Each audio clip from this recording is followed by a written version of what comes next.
E começando o vídeo de revisão dos episódios 459 e 460.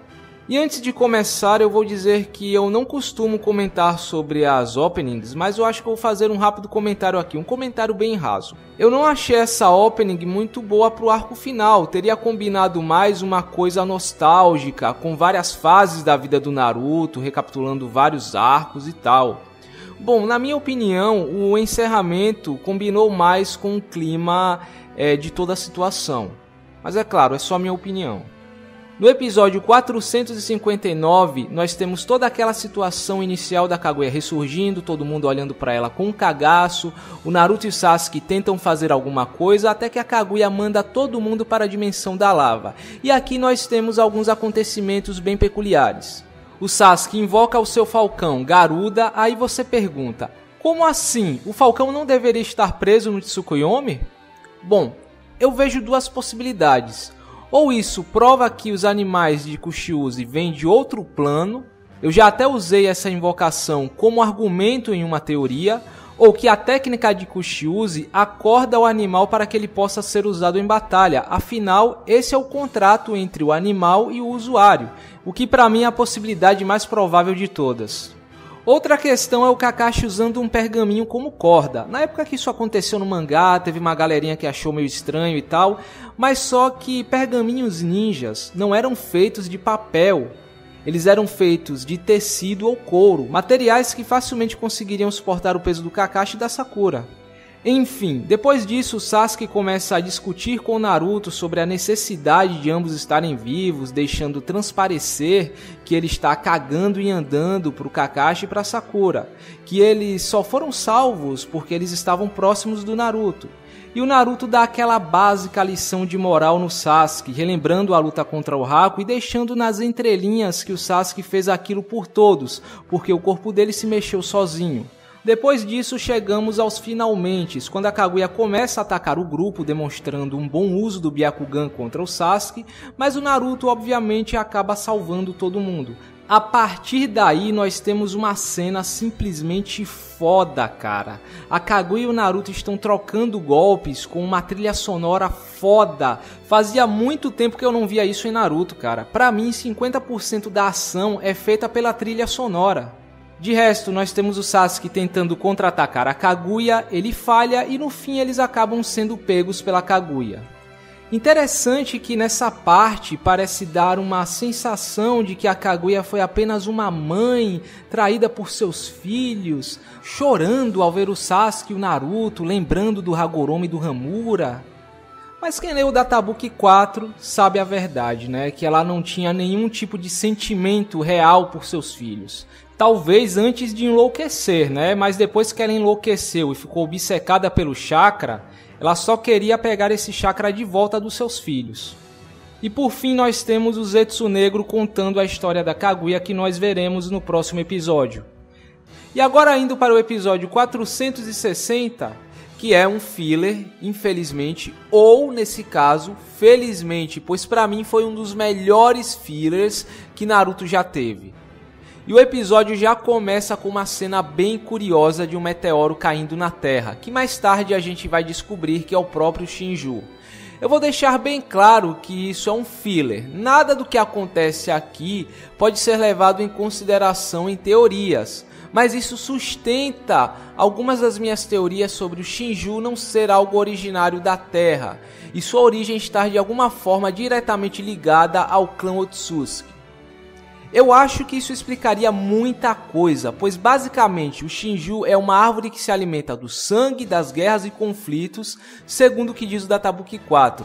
Para mim é muito óbvio que os Otsutsukis plantem os Shinjus em várias dimensões e depois colham os frutos para absorver o seu poder. Pois bem, um dia o povo que vivia nas proximidades do Shinju viram uma luz misteriosa no céu e o imperador daquele país, o Tenji, que é uma referência clara a um imperador japonês com o mesmo nome, manda investigar. E os guardas acabam achando uma mulher misteriosa que surgiu dessa luz, a Kaguya, inclusive num bambuzal, também uma clara referência ao conto da Kaguya original. O interessante aqui é que quando ela se encontra pela primeira vez com Tenji, ela praticamente usa uma espécie de genjutsu nele e nos guardas. Tanto que mais tarde o Tenji diz que não se lembra quando foi a primeira vez que ele viu a Kaguya. Isso meio que vai contra informações da Tabuki 4, que afirmam que a Kaguya só passou a usar o chakra depois que comeu o fruto. Já aqui parece que ela tinha um certo conhecimento sobre o chakra. A Pierrot poderia ter dito que isso era alguma tecnologia Otsutsuki ou algo do tipo, né? Pelo menos ficaria bem mais encaixado, na minha opinião. Posteriormente, a Kaguya se tornou a concubina do imperador, ou seja, uma das suas esposas secundárias. Em várias culturas, os imperadores tinham sua esposa oficial e suas concubinas. Mas nesse caso, me parece que a Kaguya hipnotizou o cara para ter um lugar onde morar e próxima do Shinju que ela estava protegendo, né? Mas com o tempo ela acabou se apaixonando por ele e eles tiveram realmente um relacionamento ali. Eu também não posso deixar de mencionar que tudo isso estava acontecendo em meio a uma grande intriga política entre o país de So e o país de Ka, querendo dominá-lo, né? Mesmo que essa parte tenha sido meio superficial, deu um ótimo clima ao episódio. Nós vemos que enquanto o imperador de So era um cara bondoso, querendo diplomacia, os caras de Ka eram os filhos da puta, mentindo sobre o território, desdenhando do imperador na cara dele e ainda por cima tentando sequestrar a Kaguya. Eles tinham até gente infiltrada no exército de So, pelo que parece. E falando dessa parte, eu não sei se foi só eu que percebi isso, mas a Pierrot anda fazendo muitos episódios sangrentos ultimamente. A Kaguya praticamente esbagaçou os caras, puta merda. Bom, e depois disso o ministro filho da puta vai lá, acusa a Kaguya de monstro e diz que quer a cabeça dela para manter a paz entre o país de So e o país de Ka. O que sabemos que é uma balela da parte dele, pois o país de Ka já estava planejando atacar o país de So. Talvez alguns de vocês achem que o Tenji foi um bundão. Porra, como é que o cara deixa isso barato, né? Tentaram sequestrar a mulher dele, ele não fez nada e ainda se submete aos caprichos do inimigo. Mas ele é o imperador, ele leva o país nas costas. O exército de Ka era 3 vezes maior do que o de So, como foi dito no início. E por mais que ele ame a Kaguya e saiba que os caras fizeram isso de trairagem, ela era só uma concubina e desobedeceu às ordens do imperador de não atacar ninguém do país de Ka, sob pena de morte. Se ele tivesse escolhido o amor, ele teria começado uma guerra que não poderia vencer. Por mais que eles iriam mesmo dominar o país, ele já estava perdido independente da escolha dele. Então eu vejo que o Tenji, como líder, escolheu o seu país, por mais que ele tivesse que sacrificar a sua amada. Enfim, a Kaguya vai até o Shinju junto com sua serva fiel, a Aino, e nós temos uma cena que me deu uma dó inacreditável, cara. A morte da Aino foi inesperada pra mim, porque eu achei que a Aino ficaria ao lado da Kaguya como uma serva fiel, como uma amiga e confidente dela, até o momento que ela iria enlouquecer, né? Mas acabou que ela teve uma morte desgraçada. Tipo, ela ficou no desespero de tentar explicar ao Tenji o que tinha acontecido. E cara, na hora que ela levou aquelas 2 flechadas e caiu no chão, puta que pariu, não. Porra, cara, aquela garotinha não tinha nada a ver com a situação. Ela era só uma serva comum, inocente, tentando avisar ao Tenji que ele estava prestes a matar os seus próprios filhos, que a Kaguya estava esperando. Eu achei interessante o fato dela ver a Kaguya enfraquecida e já saber que ela tá grávida. Algumas pessoas questionaram isso, até acharam engraçado, mas se eu não me engano, as mulheres, mesmo no mundo real, têm uma espécie de 6º sentido para isso, né? Elas olham para outra mulher que tá grávida, mesmo sem ter uma barriga aparente, e já perguntam se ela está grávida, né? É meio decepcionante pensar que a gente tá vendo uma cena dessas em um filler. Porque a cena de morte dela foi quase inacreditável de tão boa e marcante. Puta que pariu. Pois bem, e como vocês sabem, a Kaguya come o fruto, bota todo mundo no Tsukuyomi infinito e tal.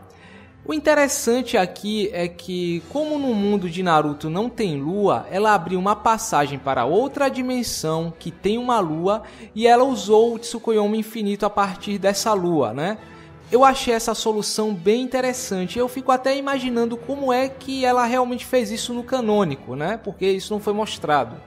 Agora, para terminar o vídeo, mais uma vez eu vou repetir. Esse foi um dos melhores fillers que eu já vi em Naruto.